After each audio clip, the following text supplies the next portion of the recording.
to you concrete experts, this is going to look a little rough, but you might agree it's going to work anyway. So what we did here is chopped out the concrete gutter and curb with a concrete cutting saw and a sledgehammer and a jackhammer, and got this out of here. Those chunks are over there right now.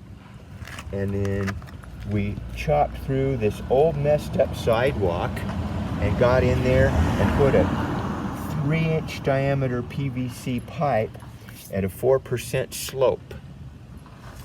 And that pipe is half pipe right there, right at the elevation of the street gutter, where we have water coming down from up the hill and a wave here to direct water into the hole.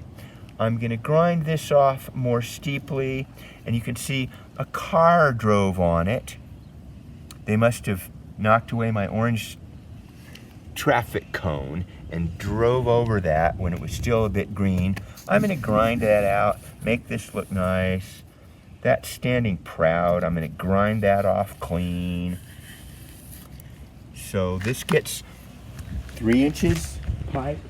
Comes out here. I just stuck that brick there into my concrete where the messed up concrete driveway was, you know. And look at that. It's flowed. It's making a little scour hole here. Look at that. Okay, and then the water's coming down here. There's another little scour hole, and maybe some grade control by this grass right there in this channel coming into her yard. Look at that. All right, and now it comes on down here. Look at what that grass plant is trying to make, like a glide. And then you can see there was sheet flow through here, and it was, see that? That was a prograding delta of little juniper leaves and twigs. Check out Escher's curb cut. So you can see this has started to be ground down here. And so you can see it cut through the gravel, so it gives it that lapidary look. Mm-hmm. So this is intended to steepen the gutter in the direction of the cut.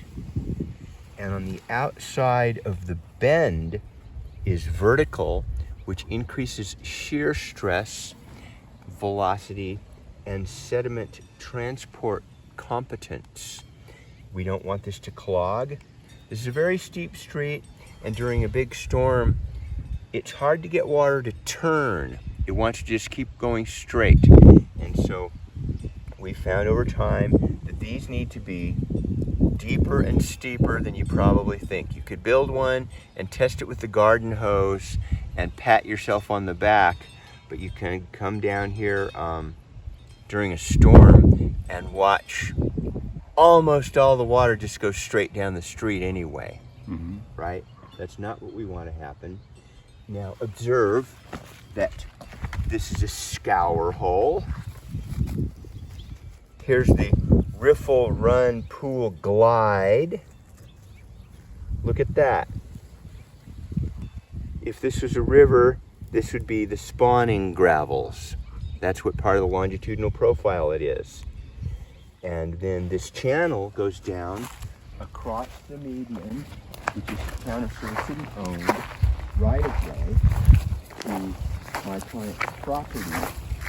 And it goes steeply down the hill, but there are enough stones in this bank to keep it from eroding.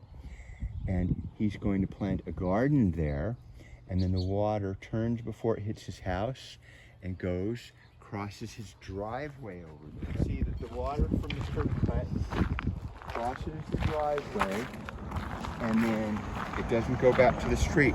But there's some ponding here. I'm going to come in with the backhoe, and I'm going to dig a basin here and keep the water on the median all the way to the corner, where it will return back to the city right away, if it even does. And if so, without any sediment in it.